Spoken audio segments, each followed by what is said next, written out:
My name is Danny Corhaman, and I clean toilets at the Walmart Supercenter on Yellowstone Avenue in Pocatello, Idaho. Not exactly the dream job I pictured when I dropped out of Idaho State, but it pays $16.50 an hour, and the night shift means I don't have to deal with customers. Just me, my mop, and 40,000 square feet of linoleum that always smells faintly of hot dog water and regret. I started 3 weeks ago. The hiring process took exactly one interview. A gray-haired woman named Phyllis asked if I could work 11 p.m. to 7 a.m. Tuesday through Saturday. When I said yes, she slid a W-4 across her desk and told me to start that night. No background check, no drug test. She didn't even ask for references. We've had trouble keeping night janitors, she said, fishing a set of keys from her drawer. The last one quit without notice, left his uniform in the bathroom, and walked out halfway through his shift. I should have asked why. I didn't. Yeah, go with me. My first night, the store manager, a man named Glenn Peterson with a mustache that looked painted on, gave me the tour. He walked fast, talking faster, pointing out supply closets and loading docks like he wanted to get it over with. We ended up in the back stock room, a warehouse-sized, space-stacked floor-to-ceiling with pallets of paper towels and off-brand cereal. That's when I saw the door. It sat in the far corner, painted the same industrial beige as every other door in the building. But this one had no handle, no card reader, just a smooth surface with a deadbolt that looked like it hadn't been touched in decades. Someone had written, "Authorized personnel only," in faded Sharpie across the middle. That door, Glenn said, pointing with 2 fingers like he didn't want to get too close. It's been locked since this store opened in 1993. Don't try to open it. Don't knock on it. Don't even think about it too hard. What's in there? Nothing, he said. Storage. Old inventory. Doesn't matter. Just stay away from it. What if there's an emergency? Glenn looked at me for a long moment. His mustache twitched. There won't be. He handed me a laminated card, the size of a bookmark, printed on both sides. Your shift protocols, he said. Follow them exactly. No exceptions. I took the card. 7 rules, numbered in bold. Read it tonight, Glenn said. Memorize it by tomorrow. Then he left me alone in a building the size of an airplane hangar, with nothing but a broom and a growing sense that I'd made a terrible mistake. That was 3 weeks ago. Then, last night I learned what happens when you break the rules. The first thing I did after Glenn left was read the card. I sat in the break room, a windowless cube with a microwave that sparked and a vending machine that only accepted exact change, and studied the laminated rules under the fluorescent tube that kept flickering on the left side. Night shift protocols, Walmart Supercenter, number 2847. 1. Begin your shift by checking every emergency exit. Count them. There should be 6. If you count 7, find the one that wasn't there yesterday and lock it from the inside. Do not open it. Do not look outside. 2. The storm music will stop playing at exactly 2:47 a.m. This is normal. If it continues past 2:50 a.m., go to the electronics department and unplug the overhead speaker system. Work in silence for the rest of your shift. 3. You may see customers in the aisles after closing. They are not customers.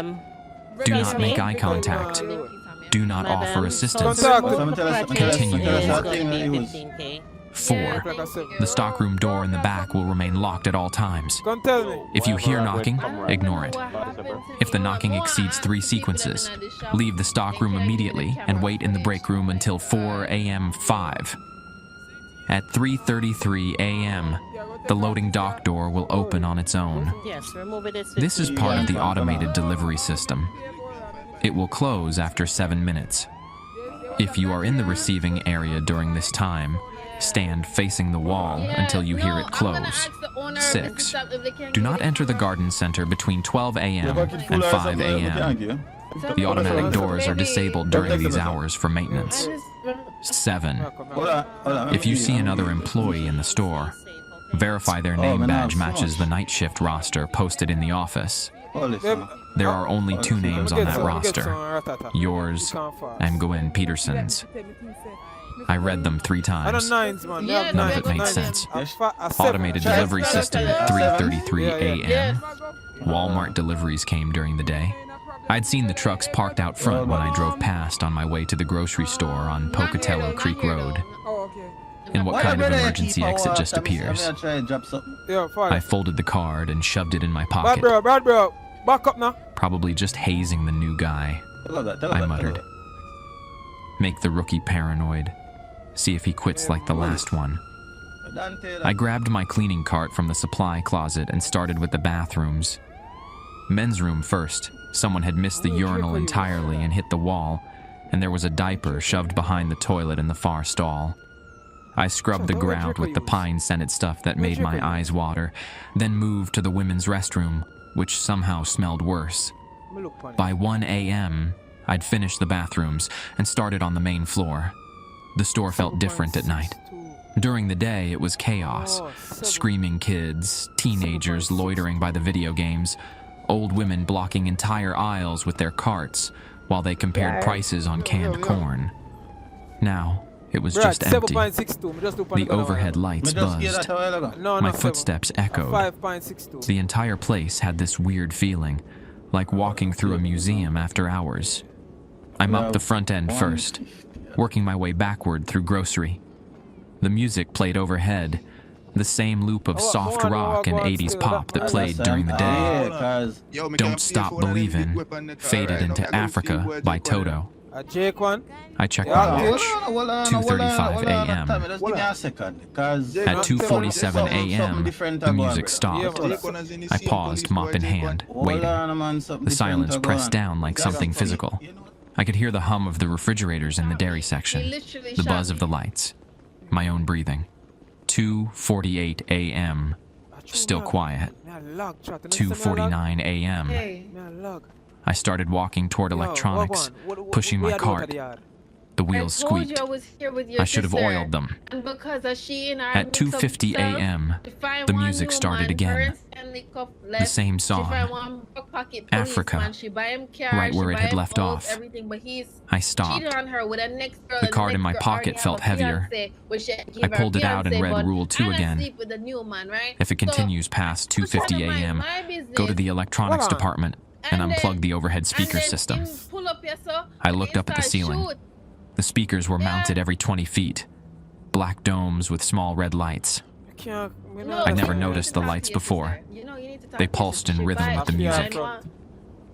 Just a power surge, I said out loud. My voice sounded wrong in the empty store. Too small. I left the card and walked to electronics anyway. The speaker panel was behind the counter, next to the key rack for the video game case. I found the power switch, a red toggle, and flipped it. The music died mid-chorus. The lights kept pulsing. I stared at them for a long time, waiting for them to stop. They didn't. At 3 a.m., I went back to mopping. I didn't look at the speakers again. I finished the grocery aisles by 3:15 a.m. and moved toward the back of the store. The sporting goods section always took longer. People tried on shoes and left them scattered across the floor. And someone always knocked over the fishing rod display. My cart rattled as I pushed it past the hunting section. The rifles were locked behind glass, but the ammunition sat on regular shelves.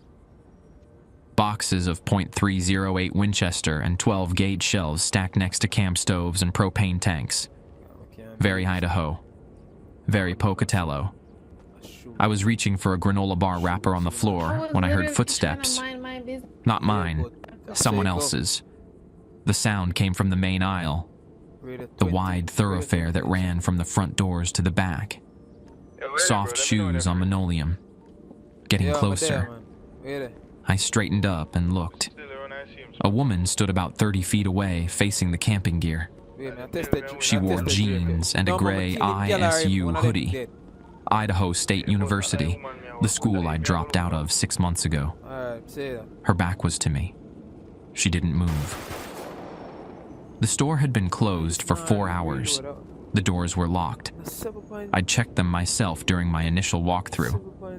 I pulled the rule card from my pocket and read Rule 3 again. You may see customers in the aisles after closing. They are not customers. Do not make eye contact. Do not offer assistance. Continue your work. The woman's head turned slightly, like she'd heard me move. I could see her profile now. Pale skin, dark hair pulled back. She looked normal. Ordinary. I put the card away and went back to sweeping. Pretended I hadn't seen her. My hands were shaking, so I gripped the broom tighter. The footsteps started again. Closer. I kept my eyes on the floor. Candy wrappers. A crushed Pepsi can. A hair tie. I swept them into a pile and pushed the pile toward my dustpan. The footsteps stopped. I could feel her standing right behind me, close enough that I should have heard breathing. There was nothing. Excuse me, she said. Her voice sounded normal, tired, human. Do you know where the restrooms are? I didn't answer. I dumped the dustpan into my trash bag and moved to the next aisle, pushing my cart faster than necessary. The wheels squeaked and wobbled. Behind me, I heard her laugh. Just once. Short and quiet. Then nothing. I didn't look back. I kept moving through sporting goods, then automotive, then hardware. My watch read 3:28 a.m. 5 minutes until the loading dock door opened. I needed to finish the back hallway before then. It connected the stockroom to the receiving area, and if I was anywhere near that door when it opened, I'd have to follow Rule 5. Stand facing the wall for 7 minutes like some kind of punishment. I picked up speed, mopping as fast as I could without leaving streaks.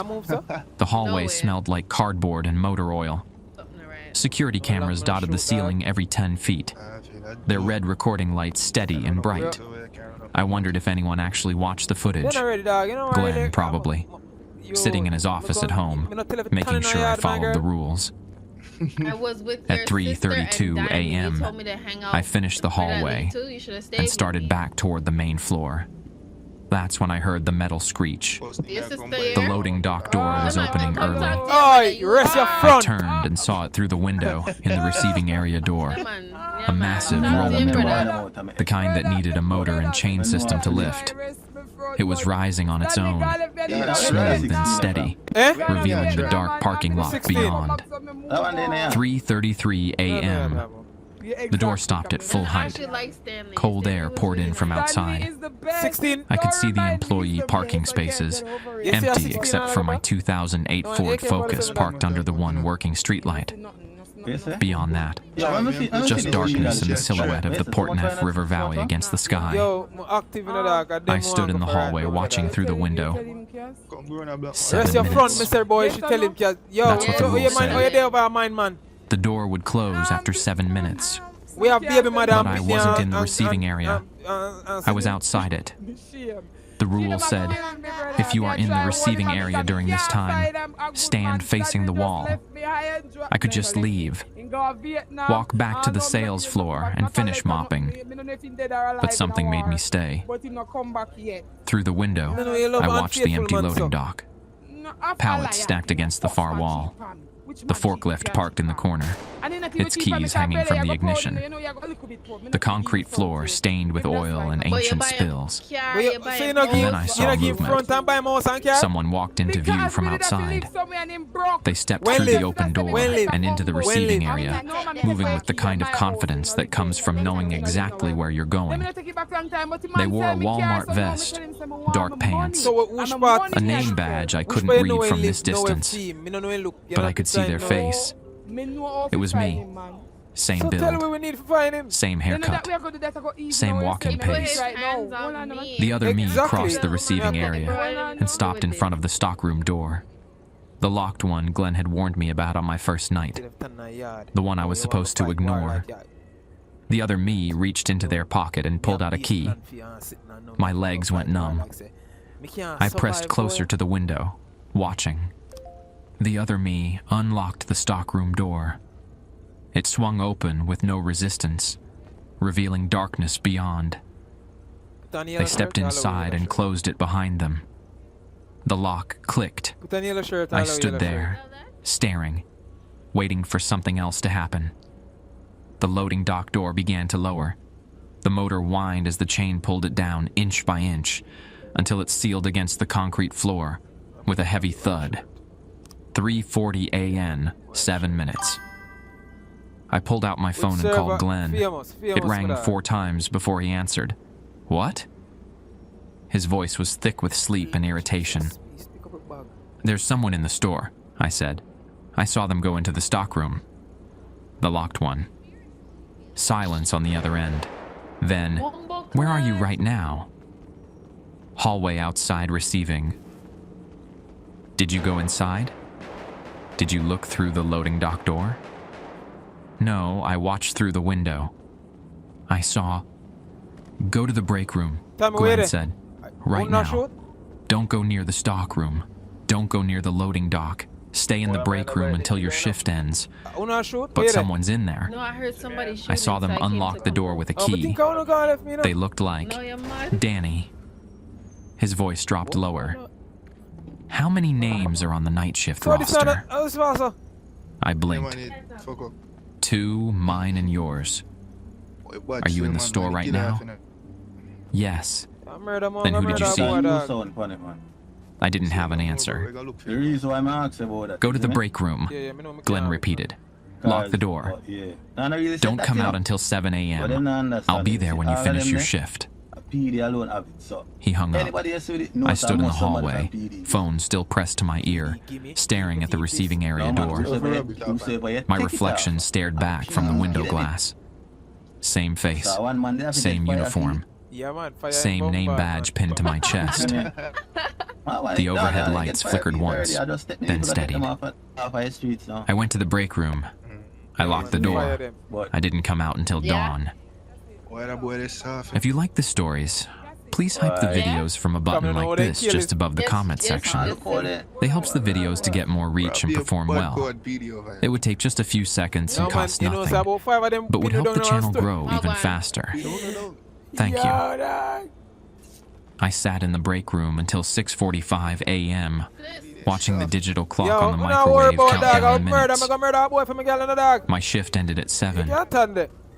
Glenn had told me to wait until then. The overhead light flickered every few minutes. I'd stopped flinching after the first hour. At 6:58 a.m., I heard footsteps in the hallway outside. Heavy boots on linoleum. A key scraped in the lock, and the door swung open. Glenn stood in the doorway, looking worse than I'd ever seen him. His mustache was crooked, like he'd glued it on in a hurry, and his shirt was buttoned wrong. He held 2 cups of coffee from the gas station on Bench Road. You okay? He asked, handing me one. I took it. The cup was cold. How long have those been sitting in your car? Since 4 a.m. couldn't sleep. He pulled out a chair and sat down across from me. Tell me exactly what you saw. I went through it again. The loading dock door opening at 3:33 a.m.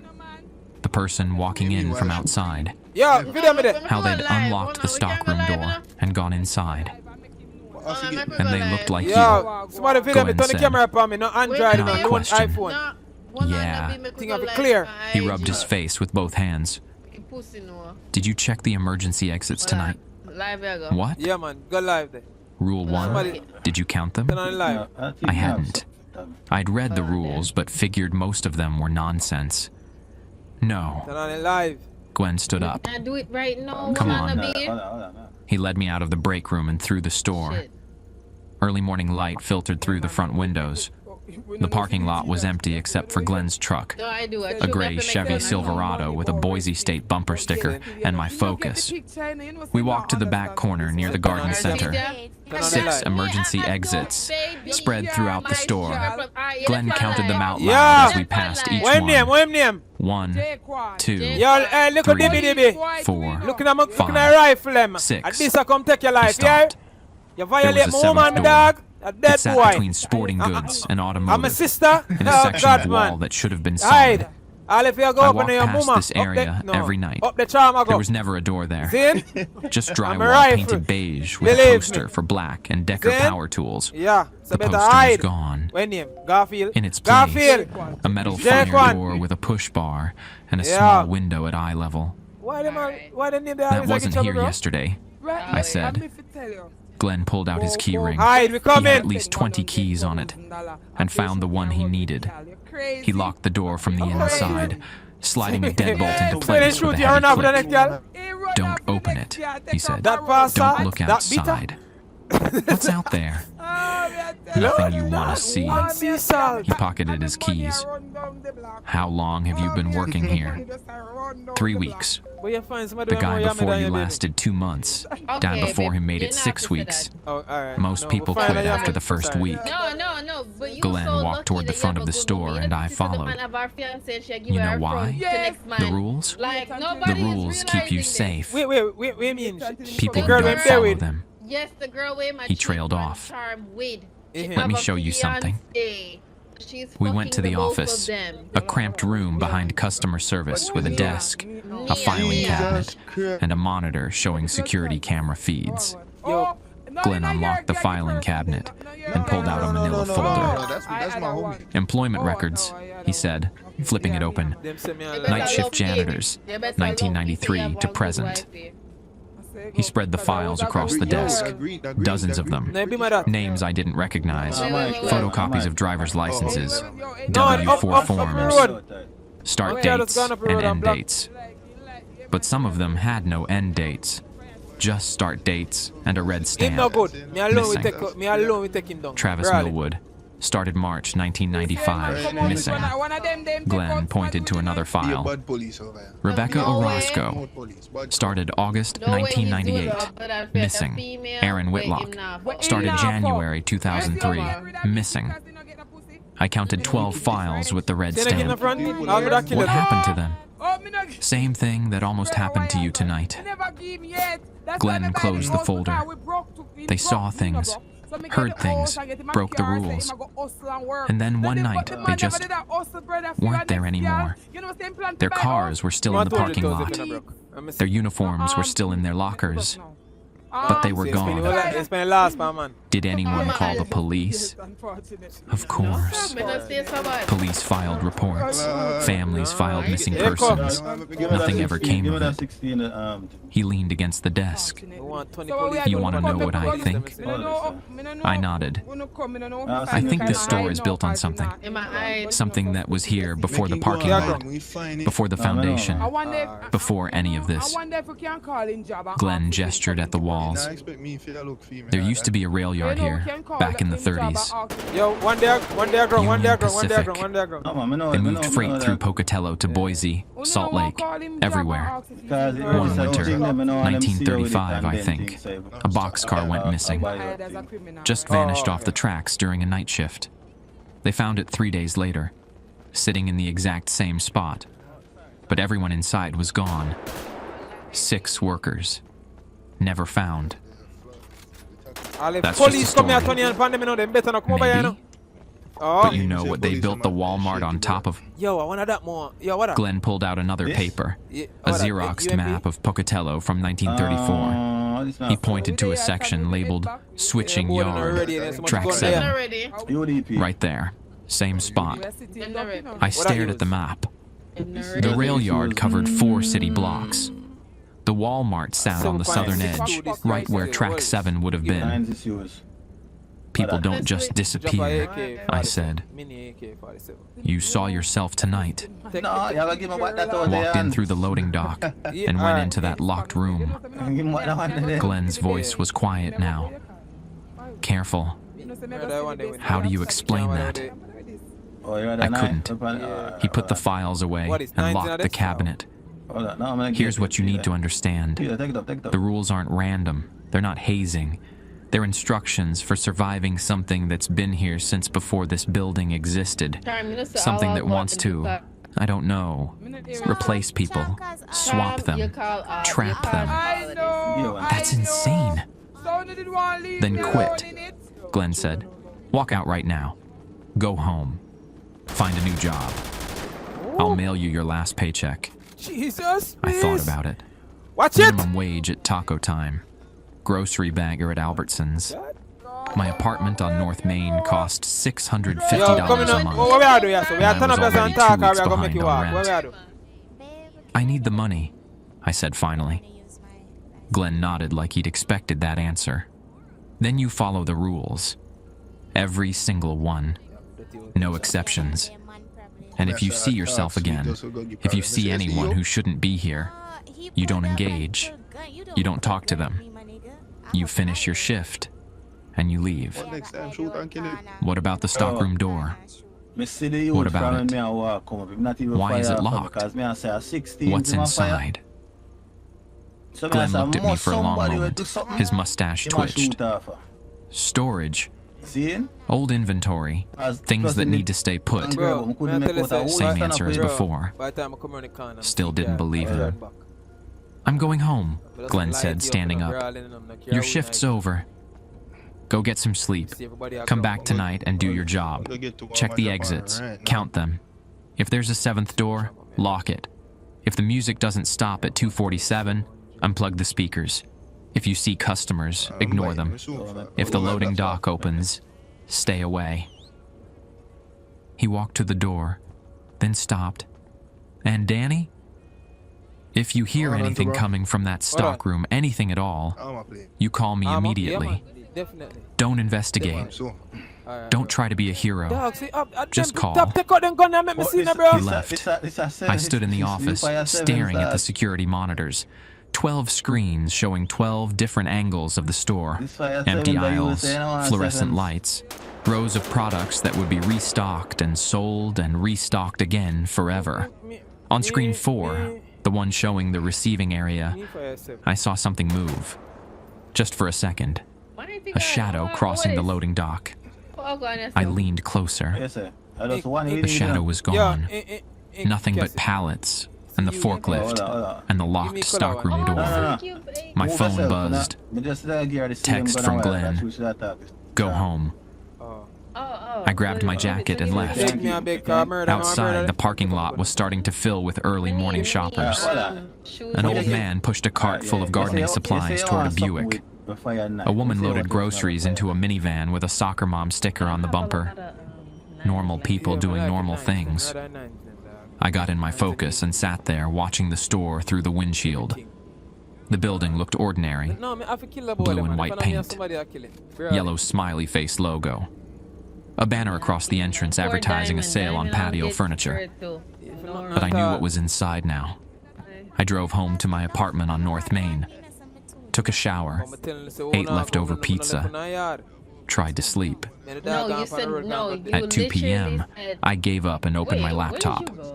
Searched for Pocatello Rail Yard 1935 disappearance. Nothing came up. I tried Union Pacific missing boxcar, Idaho. Still nothing. Either Glenn had made it up, or the story was buried too deep for Google to find. I spent the rest of the afternoon reading about Pocatello history. The city was founded as a railroad hub in 1889. Union Pacific built their maintenance facility here because of the location, right at the junction of routes heading to Salt Lake City, Boise, and Montana. During the 30s, hundreds of workers passed through the rail yard every day, and if a few of them vanished, who would notice? At 10 p.m., I got dressed for work. Same jeans, same jacket, same boots. I had 4 hours until my shift started. 4 hours to decide if I was really going back. I showed up at 10:55 p.m., 5 minutes early. The parking lot was almost empty. Just a few cars clustered near the entrance. Last-minute shoppers grabbing milk or diapers before the 11 p.m. closing. I parked under the same streetlight as always and sat in my car, watching the building. The main doors slid open and shut as people filtered out. A teenager in a Walmart vest stood inside, waiting to lock up. I recognized him from day shift. Kyle something. He went to Highland High School and was saving up for a dirt bike. At 11:02 p.m., he locked the doors and walked to his car, a beat-up Honda Accord with a cracked windshield. He gave me a wave as he drove past. I waved back. Then the parking lot was empty. Just me in the building and the streetlights casting long pools of yellow across the asphalt. I checked my phone. Glenn had texted me earlier. Count the exits first, then call me. I got out of the car and walked to the employee entrance on the side of the building. Used my key card. The lock clicked and I pushed through into the back hallway. The store was quiet. The kind of quiet that feels like pressure against your eardrums.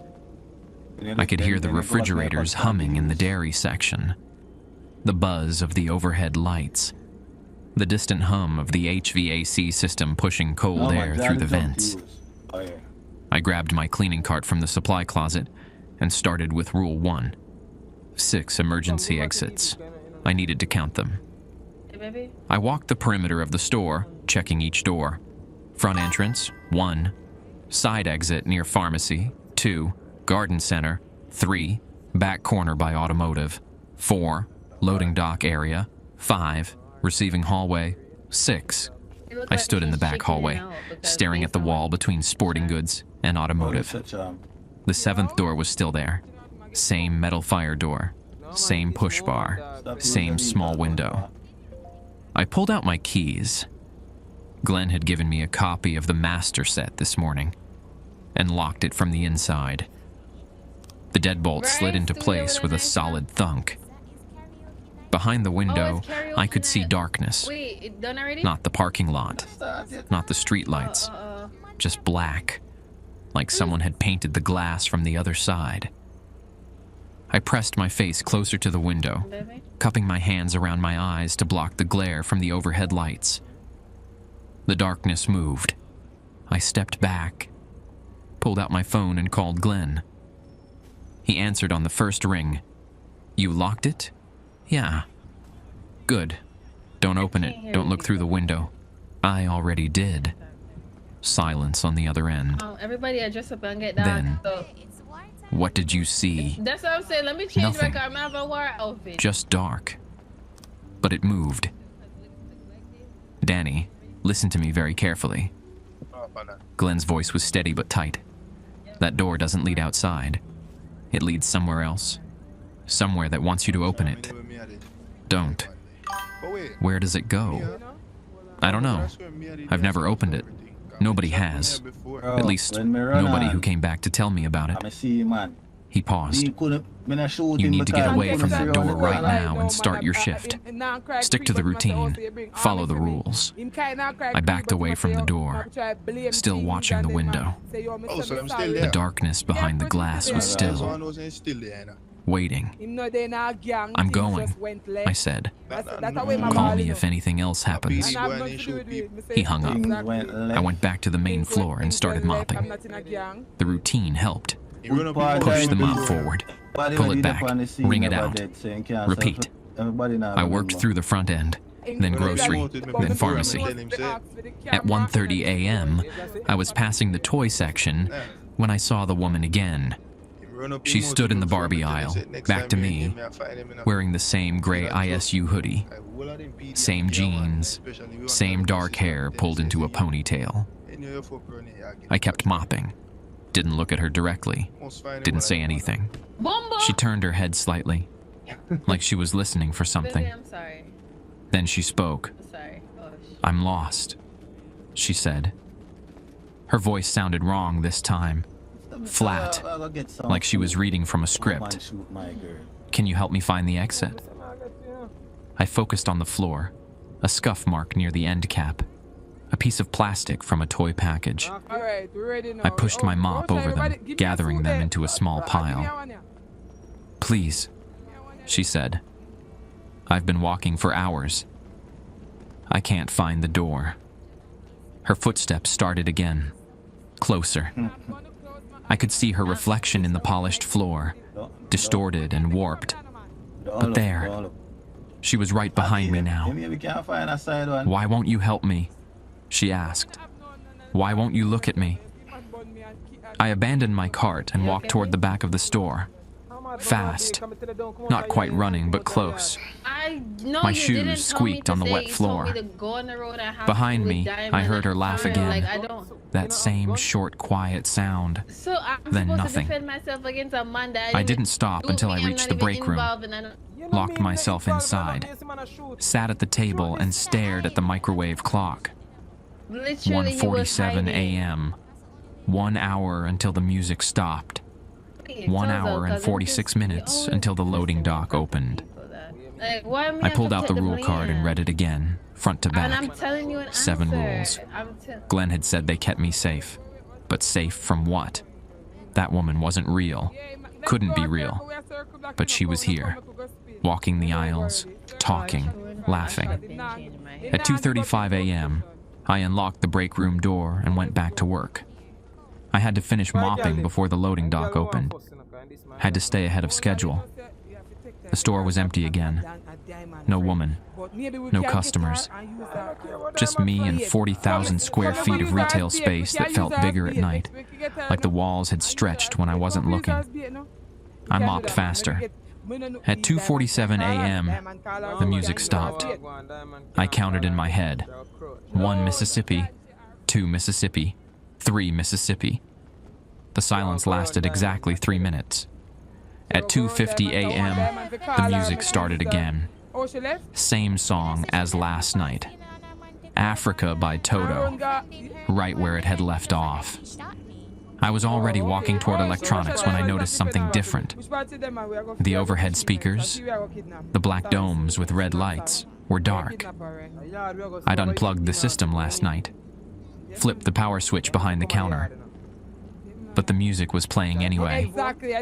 I stood in the middle of the main aisle, listening. The song echoed through the store, coming from everywhere and nowhere. Not from the speakers, from the walls themselves. My phone buzzed. Text from Glenn. Don't investigate. Finish your shift. I put my phone away and went back to mopping. The music played on, looping through the same verse over and over. I bless the rains down in Africa. Repeat. I bless the rains down in Africa. Repeat. At 3:15 a.m., I finished the main floor and moved toward the back hallway. I had 18 minutes until the loading dock opened. 18 minutes to mop the hallway and get clear of the receiving area. I pushed my cart down the narrow corridor, working fast. The hallway was longer than I remembered, maybe 60 feet from the stockroom door to the receiving area. The security cameras watched me from the ceiling, their red lights steady. At 3:28 a.m., I finished. Wrung out the mop one last time and started pushing my cart back toward the sales floor. That's when I heard the footsteps. Not from the sales floor, from the receiving area. Heavy boots on concrete. Getting closer. I stopped. The footsteps stopped. I looked at my watch. 3:30 a.m. 3 minutes until the loading dock opened. 3 minutes until I needed to be gone from this hallway. The footsteps started again. Faster now. I abandoned my cart and ran. Behind me, I heard the receiving area door slam open. The footsteps pounded after me, boots echoing in the hallway. I didn't look back. Didn't slow down. I sprinted through the stockroom area, past the pallets and shelving units, past the locked door that Glenn had warned me about. I burst through the doors into the main sales floor and kept running. Past automotive, past sporting goods, past the 7th emergency exit with its window of moving darkness. I didn't stop until I reached the front of the store, bent over, gasping, hands on my knees. My heart hammered against my ribs. Sweat soaked through my shirt. I looked at my watch. 3:33 a.m. The loading dock was opening right now, the door rising on its chain system, revealing whatever waited outside. And something had been chasing me. Something wearing boots, walking like a person, moving through a locked store in the middle of the night. I pulled out my phone to call Glenn, but before I could dial, I heard it. A voice from the back of the store, distant but clear. My voice, calling for help. Hello? Is someone there? I need help, please. I stood frozen, phone in hand, listening to myself scream from somewhere in the darkness beyond the aisles. The voice kept calling. Please, someone help me. I'm stuck in here. It was coming from the stockroom, the locked one, the one Glenn had told me never to approach. I should have called him. Should have followed the rules and stayed at the front of the store until my shift ended. But that voice, my voice, sounded terrified, desperate. I started walking toward the back. The overhead lights flickered as I moved through the aisles, past hardware, past paint supplies, past the garden center with its dark windows and disabled automatic doors. The closer I got to the stockroom, the colder the air became. My breath misted in front of me. The voice called out again. Is anyone there? Please. I don't know how long I've been in here. I reached the receiving area. The loading dock door was fully open, the chain system silent. Cold wind blew in from outside, carrying the smell of diesel fuel and rain. The parking lot beyond was empty. No delivery trucks, no cars, just the street lights and the distant shape of the Portneuf Range against the night sky. I turned toward the stockroom door. It was still locked. Same deadbolt. Same beige paint. But now, I could see something I'd missed before. A small window set high in the door, about 7 feet up. The glass was covered in years of grime and dust, obscured almost completely. Hello? My voice called from the other side. I can hear you out there. Please let me out. I looked around the receiving area. A stepladder leaned against the wall near the forklift. I grabbed it and carried it to the door, set it up, climbed. My hands were shaking as I reached the window. The glass was filthy, crusted with dirt and what looked like old grease. I used my sleeve to wipe it clean, scrubbing in small circles. The grime came away slowly. Underneath, the glass was fogged and scratched, but I could see through it now. On the other side was another stockroom, identical to the one I was standing in.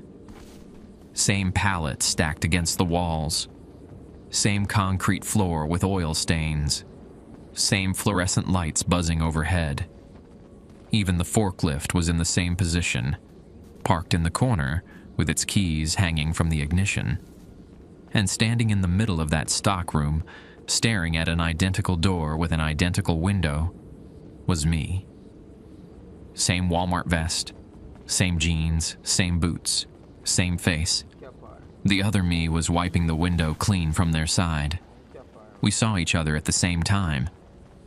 The other me pressed their hand against the glass. Their mouth moved, forming words I couldn't hear through the door. I climbed down one rung and leaned closer, trying to read their lips. Help me, they mouthed. Let me out. I looked at their name badge. The plastic was scratched and faded, but I could read it. Danny Korhonen, day 10,957. I looked down at my own badge. Danny Korhonen, day 23, 10,957 days. That was 30 years. The other me looked exactly like me. Same age, same everything. They should have been in their 50s by now, gray-haired and weathered. But they weren't. They were me. I climbed back up the ladder and pressed my hand against the window, matching theirs. The glass was cold enough to burn. The other me's expression shifted. Their eyes went wide. They shook their head violently and mouthed 4 words. Oh. Don't let them switch. Yo, yeah. I pulled my hand back. Who? I said out loud, even though they couldn't hear me. Switch what? The other me pointed behind me. I turned on the ladder and looked back at the receiving area. The woman in the ISU hoodie stood 15 feet away, watching me. But she wasn't alone anymore. There were others. A man in a truck driver's uniform, his name tag reading Travis. A teenage girl in a Walmart vest, her badge faded and unreadable. An older woman in jeans and a flannel shirt, her hair pulled back in a ponytail. A middle-aged man in mechanic's coveralls. All of them stood perfectly still, staring at me with the same blank expression. I recognized some of the names from Glenn's files. Travis Millwood, missing since 1995. Rebecca Orozco, missing since 1998. They started walking toward me, not fast, just steady. One step at a time, moving in perfect sync. I jumped off the ladder and backed against the stockroom door. My hand found the deadbolt. Every instinct screamed at me to unlock it, to open the door and run inside, to escape into that other stockroom where the other me was waiting. But they'd said, don't let them switch. The group kept advancing, 20 feet away now, 15. I ran, not toward the front of the store. They were blocking that path. I ran toward the loading dock, toward the open door in the parking lot beyond. My boots hit the concrete outside, and I kept sprinting. Past the employee parking spaces, past the dumpsters, past the loading zone with its faded yellow paint. I didn't stop until I reached my focus, fumbled with my keys, dropped them, picked them up, got the door open and threw myself inside, locked the doors, sat there, engine off, staring at the loading dock. The group stood at the threshold, silhouetted against the fluorescent light from inside. They didn't follow me, didn't move, just watched. The woman in the ISU hoodie raised her hand and waved. I started my car and drove. Not home, not to Glenn's house. Just drove through Pocatello with no destination. Past the closed shops on Main Street. Past the university campus. Past the cemetery on the hill. The clock on my dashboard read 4:17 a.m. My phone buzzed. Glenn. I answered without stopping. Something's wrong with the store. I know. Where are you? Driving? I don't know. I'm already, Somewhere near the hospital. Pull over, Glenn said. Right now. Pull over and listen to me. I turned into the Port Neuf Medical Center parking lot and stopped. Put the car in park, but left the engine running. Yeah, he's hiding. What did you see? Glenn asked. I told him everything. He's invited me to The come voice live calling with from him. the stockroom. He's not invite me to come live. The window. The other me with the badge that said, Day 10,957. The group of missing employees standing in the receiving area. Glenn was quiet for a long time. When he finally spoke, his voice sounded tired, old. I had the location. You weren't supposed to look through that window, he said. What's happening to me? The store. It doesn't just trap people. It copies them, makes duplicates and swaps them out. The original gets locked in that other place, that stock room on the other side, while the copy takes their place out here. He paused. That's what happened to all those missing janitors. That's what the store wants to do to you. The other me said, Day 10,957. They've been in there for 30 years. Yeah. But they look the same age as You can't me. even talk properly. How is that possible? Time doesn't work right in there. Or maybe it does work, but you don't. You don't age. You don't change. You just stay. Glenn's voice cracked. Danny, you need to quit. Right now. Don't come back. I'll mail you your final check. Just go home and forget about this place. What about the other me? What about all those people in there? There's nothing you can do for them. You knew, I said. You knew this whole time what that door was for. You knew people were trapped in there. I suspected. I've worked at this store for 12 years. I've seen things. Lost people. But I never had proof until tonight. I looked at the hospital building, a square concrete structure with windows lit up on every floor. Normal. Real. The world I knew. What if I'm already a copy? I asked. What if I got switched weeks ago and I just don't remember? You're not. If you were, you wouldn't have been able to see through that window. The copies can't see the other side. Only the originals can. How do you know? Because I looked once. 10 years ago. When I was still just the assistant manager and the night janitor before you disappeared. Glenn's voice dropped lower. I saw myself through that window. Saw the badge that said, Day 3650. 10 years. And you know what I realized? What? I was looking at the wrong version. The me in there was the original. The me out here was the copy. He laughed, but it sounded like crying. I've been a replacement for a decade, Danny. Going home to a house I think is mine.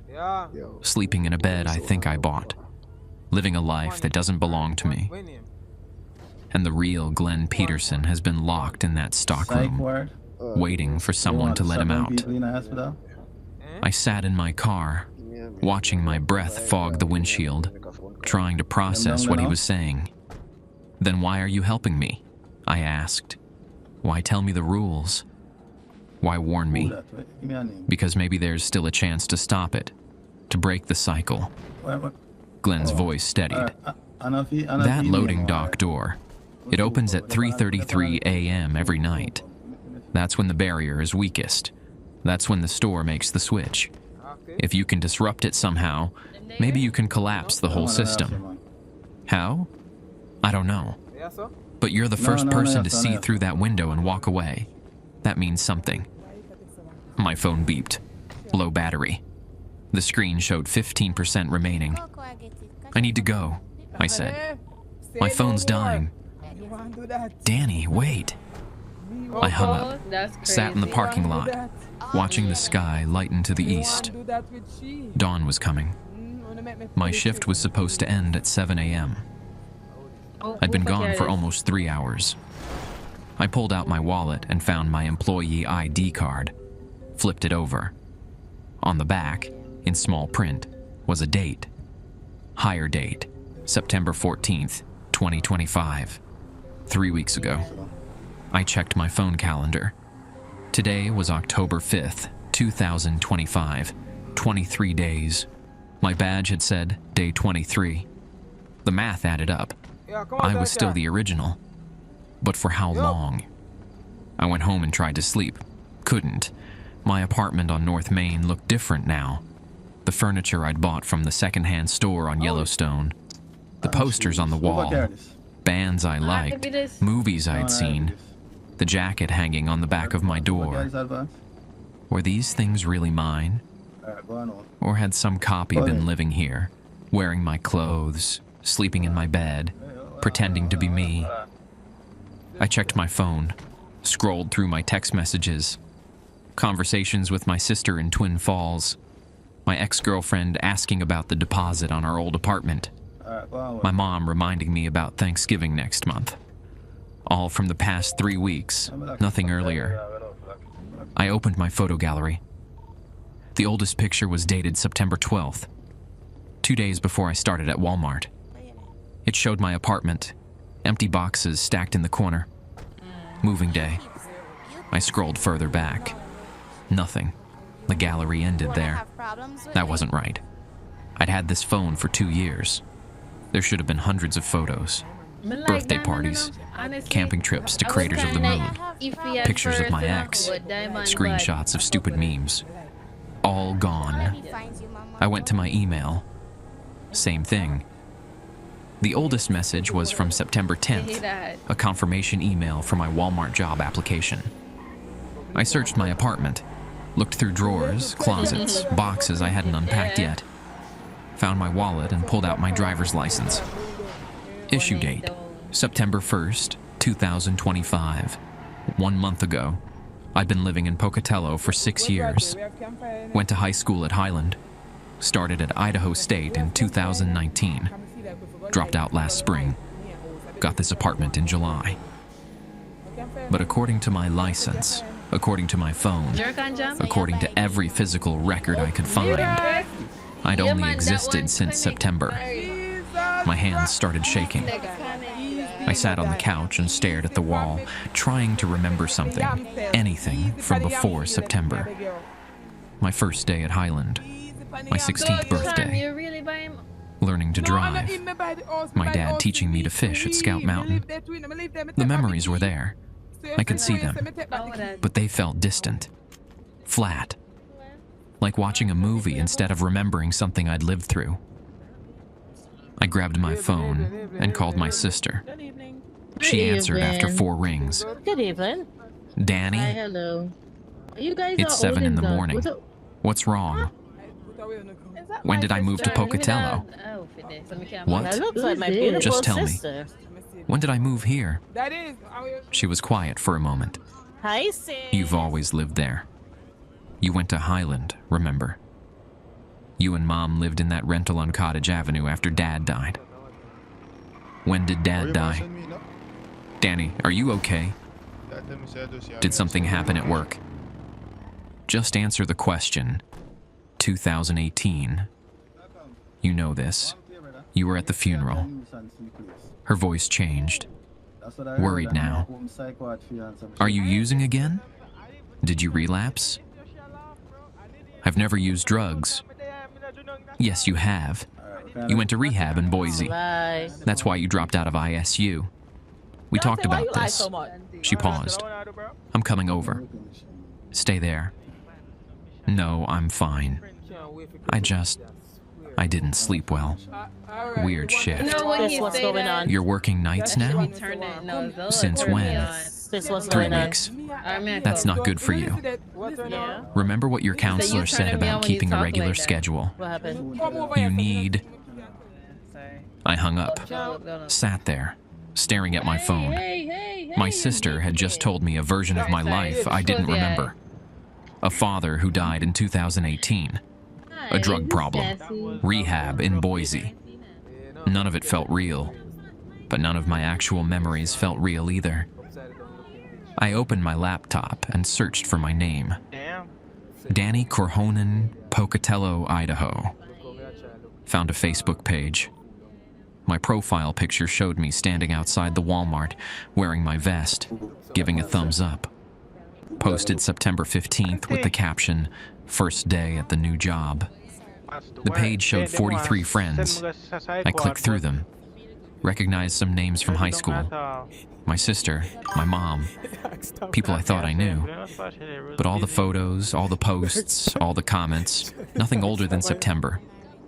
I checked my mom's Facebook. Her page went back years. Photos of my sister's wedding, What happened? Christmas dinners, a post from 2018 about my dad's funeral, with a picture of a man I should have recognized but didn't. And there I was in the background of the photo, 17 years old, Alright, you know what? wearing a suit that didn't fit right, standing next to my sister. Right? I zoomed in on my face.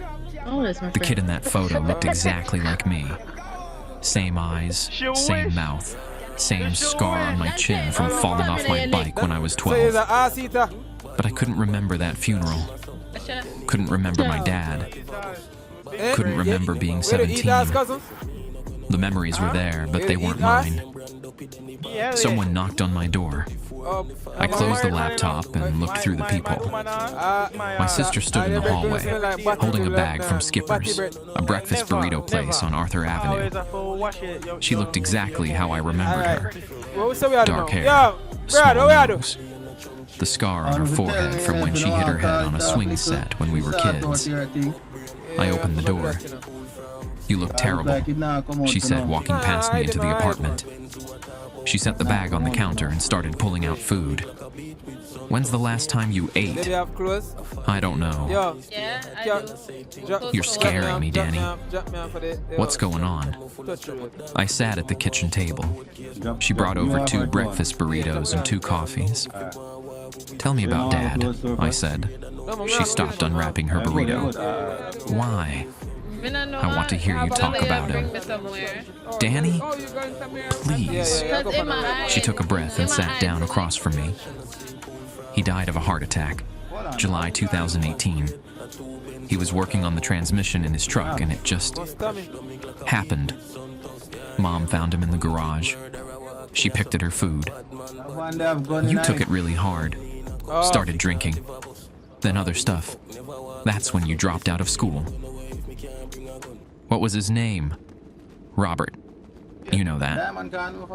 "What did he do for work?" He was a mechanic. Owned his shop on Bench Road, Corhonen's Auto Repair. She looked at me closely. Am I in the car? "You really don't remember any of this?" Diamond. "I remember," I said, "but it doesn't feel right. That's the trauma. Dr. Patterson said you might have dissociative episodes. That's why you're supposed to stay on your medication." She pulled a pill bottle from her purse and set it on the table. "Are you taking these?" But she alone can't go up on the road I by picked up the bottle. Sertraline, 50 milligrams, prescribed to Danny Corhonen on September 3rd. "I don't need these," I said. "Yes, But you Diamond do. was pissed off because You have anxiety and depression. You've had them since Dad died." She pushed the bottle closer. "Please, just take them. I don't want to lose you too." I looked at my sister, this woman who had my memories, who knew my history, who loved me. And I wanted to believe her. Wanted to believe that I was just sick, that the medication would help, You know where it is? that everything would make sense if I just took the pills and went back to sleep. But I'd seen through that window, seen the other me trapped on the other side, seen the badge that said day, 10,957. "I have to go back to work tonight," I said. "No, you need to rest. Call in sick." "I can't." "Then quit. Find a different job. Something during the day." She reached across the table and grabbed my hand. "That place is bad for you. I can tell. You've been different since you started there." "Different how?" "Quieter. More distant. Like you're somewhere else even when you're right here." You see it? You see? She squeezed my hand. "Please, just quit." I pulled away. "I need the money. I'll help you. Mom will help you. We'll figure something out." "No." She stared at me for a long time. Then she stood up, gathering her purse and keys. "Fine, but I'm checking on you tomorrow. And if you're not better, I'm taking you to the hospital." After she left, I sat at the table and stared at the pill bottle. Picked it up, read the label. Instructions said to take 1 tablet daily. I opened the bottle and dumped the pills down the sink. Turned on the water and watched them dissolve. Then I went to my bedroom and slept for 6 hours. When I woke up, it was 5 p.m. My phone showed 3 missed calls from Glenn and 2 from my sister. I ignored both and got dressed for work. Before I left, I went to the closet and found the box of my dad's tools, the ones my mom had given me after he died. Except I didn't remember her giving them to me. Didn't remember my dad using them. I opened the box anyway, found a hammer, a wrench, a screwdriver set. At the bottom was a Polaroid photo. It showed a man standing next to a blue Chevy truck. Dark hair, mustache, wearing coveralls with Korhonen's auto repair stitched on the chest. I flipped the photo over. Someone had written on the back in faded ink, Robert and his new truck, June 1995. 1995. I wasn't born until 2000, but the man in the photo looked exactly like me. Same face, same build, same eyes. I put the photo in my pocket and drove to work. The sun was setting behind the mountains as I pulled into the Walmart parking lot. The building looked ordinary in the fading light, just another big box store on Yellowstone Avenue. But I knew what was inside now. I knew what it wanted. Glenn's truck was parked near the employee entrance. He was sitting inside, waiting for me. I parked next to him and got out. He rolled down his window. "You came back," he said. "Yeah. Why?" I pulled out the Polaroid and showed it to him, because I think I'd been trapped in there before, maybe a long time ago. And if there's a way to break the cycle, I need to find it. Glenn studied the photo. His expression didn't change. "That's not your dad," he said. "That's you." Or a version of you. From another loop. No, I know that. He handed the photo back. I think we passed it. "How many times do you think we've done this? I see it on the map. How many times have you worked here, seen through that window, run away, tried to forget?" "I don't know. Me neither. Baby, But I know one how should thing. I dress? Like, Glenn started his truck. really fancy, Tonight, nice, like, we're ending it. One way or another. anything? We waited in Glenn's truck until 11 p.m., then went inside together. The store was empty. The last customers had cleared out 20 minutes ago. Kyle from day shift had already locked the front doors and left. Just us and the building and whatever lived inside it. Glenn had brought tools, a crowbar, bolt cutters, a sledgehammer. He loaded them into a shopping cart and pushed it toward the back of the store. "What's the plan?" I asked. "We get to the loading dock at 3:33 a.m. But When that door Charm just opens texted and the me. barrier weakens, we go through. She just said, Find the "If trapped find a versions bunch and of bring them people, out." it's a war heavy, He so didn't look at me go when he on said foot it. and If we can pull them chill back to this until, I side, guess, maybe the war whole ends. system collapses. And if it doesn't, then we're probably going to get trapped in there with them. We walked through the empty aisles, past grocery, past pharmacy, past the toy section where I'd seen the woman last night. The overhead lights hummed. The refrigerators clicked on and off. Everything looked normal, but I knew better now. At midnight, we started preparing. Glenn used the bolt cutters on the stockroom door lock, breaking the deadbolt clean off. The door swung open easily. Inside was just a normal storage room. Boxes stacked on metal shelves, cleaning supplies, extra shopping carts, a mop bucket with dried soap scum at the bottom. No portal, no other dimension, just storage. "It's not always there," Glenn said. "The opening. It only appears when the loading dock is open, when both doors are open at the same time." We set up in the receiving area. Glenn positioned the cart full of tools near the loading dock door. I stood by the stockroom entrance, watching the window. The glass was still clean from when I'd wiped it yesterday. I could see my reflection staring back. At 1 a.m., I heard footsteps in the main store. Glenn heard them too. He pulled out his phone and checked the security cameras. He had an app that let him monitor all 12 feeds. On screen 4, I saw the woman in the ISU hoodie walking through sporting goods. On screen 7, the truck driver stood motionless in automotive. On screen 9, 3 more figures I didn't recognize clustered near the garden center. "They're here," Glenn said. "They know what we're trying to do." Can they stop us? I don't know. But they're going to try. At 2 a.m., the music stopped early. Not at 2:47 like it was supposed to. Just cut out mid-song, leaving us in silence. Glenn checked his phone again. The cameras just went offline. I looked up at the security camera above us. The red light was dark. What do we do? I asked. We keep going. We're committed now. He set his phone down and picked up the crowbar. 3:33. That's when it happens. We have maybe 7 minutes to get in, find the others, and get back out. The next hour dragged. We sat in the receiving area, waiting, listening to the buildings settle around us. I kept checking the stockroom door, half expecting to see faces pressed against the window, but it stayed empty. At 3 a.m., Glenn stood up and stretched. Half hour. I pulled out my phone and texted my sister. Just in case. If something happens to me tonight, don't look for me at the store, and don't let anyone tell you I quit. Whatever they say, I didn't quit. She didn't respond. Probably asleep. At 3:15 a.m., the temperature dropped. I could see my breath.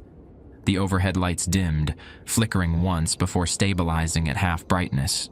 It's starting, Glenn said. At 3:30 a.m., we heard them coming. Footsteps from every direction. The main sales floor, the back hallway, the stockroom itself. Dozens of feet moving in sync, converging on our location. Glenn grabbed the sledgehammer. I picked up the crowbar. At 3:33 a.m., the loading dock door began to rise. The chain system activated with a metallic screech. The door lifted slowly, revealing the parking lot beyond. But something was wrong. The parking lot didn't look right. The streetlights were in different positions. The employee spaces were empty. No cars, no paint lines, just bare asphalt that looked decades old. Through the opening, I could see another Walmart. Same building, same blue and white paint. But the sign was different, older. The logo from the 90s with different fonts. That's it, Glenn said. That's the other side. The figures appeared in the main doorway behind us. 10 of them, 20. More emerging from the shadows, all wearing Walmart vests, all with name badges I recognized from the missing persons files. They didn't speak, just watched. I turned back to the loading dock. Through the open door, I could see movement in the other Walmart's receiving area. People walking out from the stockroom. Dozens of them. Hundreds, maybe. All wearing the same vest. All looking exactly like the employees standing behind us. And at the front of the group, I saw myself. The other Danny. The one from the window. They walked toward the loading dock from the other side, moving with purpose. Glenn raised the sledgehammer. When they try to cross over, we block them. We don't let them switch. But the other Danny didn't try to cross. They stopped at the threshold, right at the edge where the two loading docks met, and turned to look at the crowd behind them. "Now!" they shouted. The trapped versions surged forward, not toward us, toward the opening. They poured through the loading dock door, spilling into our receiving area in a flood of bodies. Travis Millwood, Rebecca Orozco, dozens of others whose names I didn't know. They weren't trying to switch places with anyone. They were just running, escaping. The copies behind us moved to intercept. The woman in the ISU hoodie stepped forward, reaching for one of the escaped versions. A younger woman in a faded vest. I swung the crowbar, caught her in the shoulder. She stumbled back, her face flickering for just a moment. Underneath the human features, I saw something else. Something with too many joints and skin that moved wrong. Glenn swung the sledgehammer at another copy, connected with its chest. The copy collapsed, its body crumpling inward like paper. The other copies scattered. The escaped versions kept coming through. 50 people. 100. More. They ran past us into the main store, heading for the exits. I saw versions of Glenn, versions of Kyle from day shift, versions of Phyllis from HR, versions of people I'd never met. wearing uniforms from different decades. Some of their vests looked brand new. Others were so faded the logo had worn away entirely. And then I saw him. The man from the Polaroid. The one who looked like me. He stumbled through the loading dock door, his vest torn, his name badge scratched and illegible. He was older than in the photo, maybe 40 now, but still the same face. He saw me and stopped. "Danny?" he said. His voice cracked. "Is that really you?" "I don't know who you are," I said. Okay. "Yes, you do." He stepped closer. "I'm you. From 1995. I was the night janitor. I saw through the window just like you did. And when I tried to escape, they took me, copied me, trapped me in there for 30 years. Behind him, the loading dock door began to lower. "It's closing," Glenn shouted. The older Danny grabbed my arm. "You have to destroy the door, both doors. If they're still standing when this closes, it'll just reset. They'll trap everyone again." I looked at the stockroom door, then at the loading dock. Glenn was already moving. He raised the sledgehammer and brought it down on the stockroom door frame. Wood splintered. He swung again and again. I joined him with the crowbar, prying at the hinges, tearing the door apart piece by piece. The loading dock was halfway down now. Some of the escaped versions were still crossing through, squeezing under the descending door. The other Danny, my older self, helped us. He grabbed the sledgehammer from Glenn and swung with everything he had. The door frame cracked. The hinges broke free. The entire door sowed sideways. "One more," Glenn shouted. We hit it together, all three of us.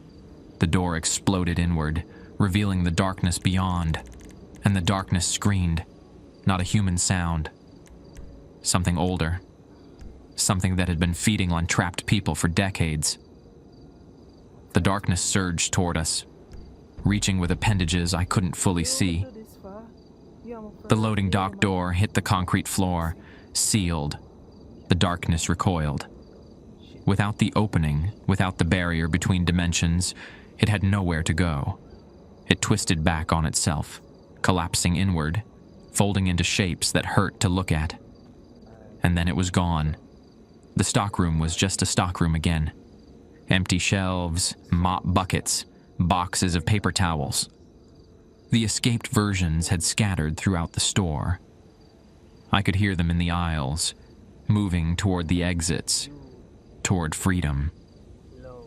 Glenn collapsed against the wall, breathing hard. The older Danny sat on the concrete floor, staring at his hands like he'd forgotten what they looked like. I checked my watch.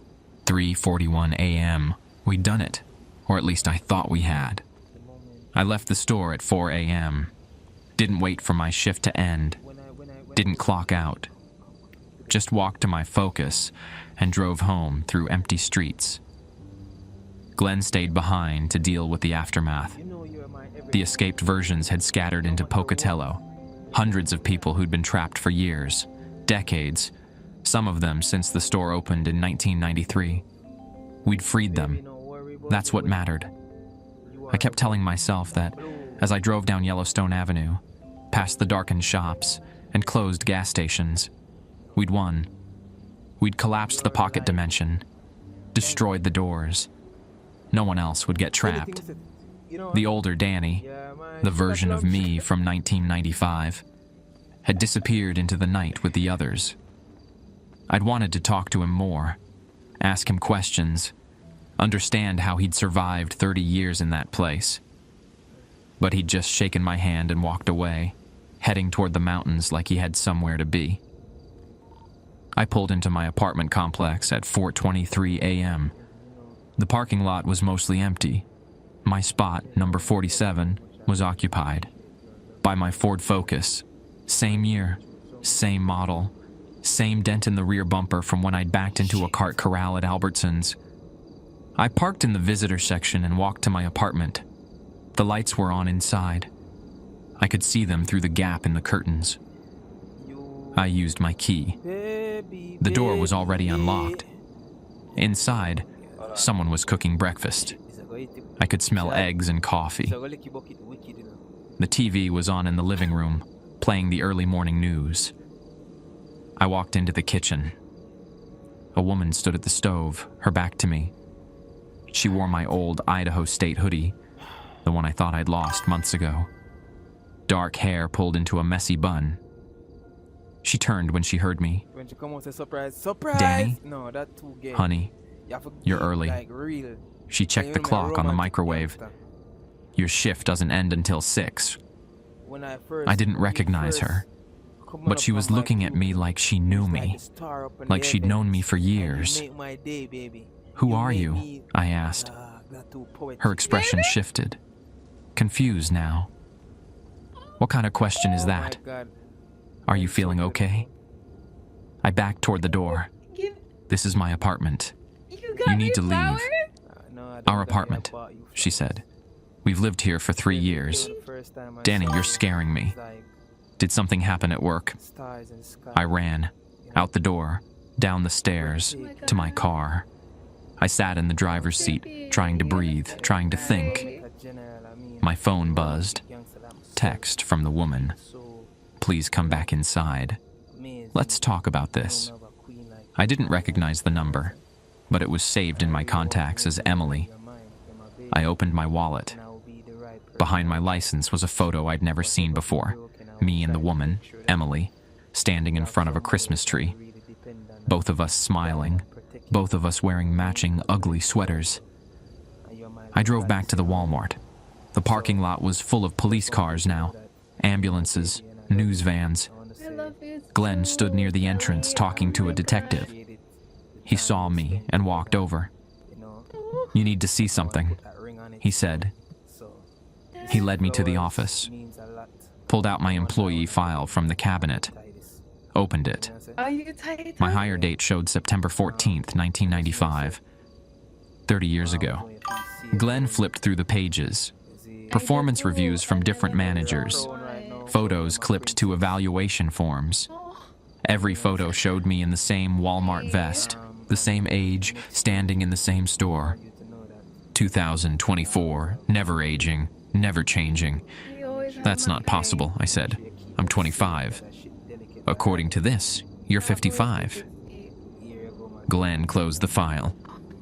And according to the store's records, you've been working here since the day it opened. I looked at the photos again, studied my face in each one. Same eyes, same expression, same everything. In the 1995 photo, I stood next to a blue Chevy truck. The same truck from the Polaroid I'd found in my dad's toolbox. I think you've been trapped longer than you realize, Glenn said quietly. I think the version that escaped tonight, the older Danny, that was your first attempt to break free. And every time you try, the store resets, gives you new memories, a new life, makes you forget. Then who's in my apartment? Probably the same person who's been there every other time you've looped. The store doesn't just trap you. It gives you a reason to come back. A life outside. People who need you. People who'll make you stay. My phone buzzed again. Even after all these Emily, years, baby. Oh my I made your favorite breakfast.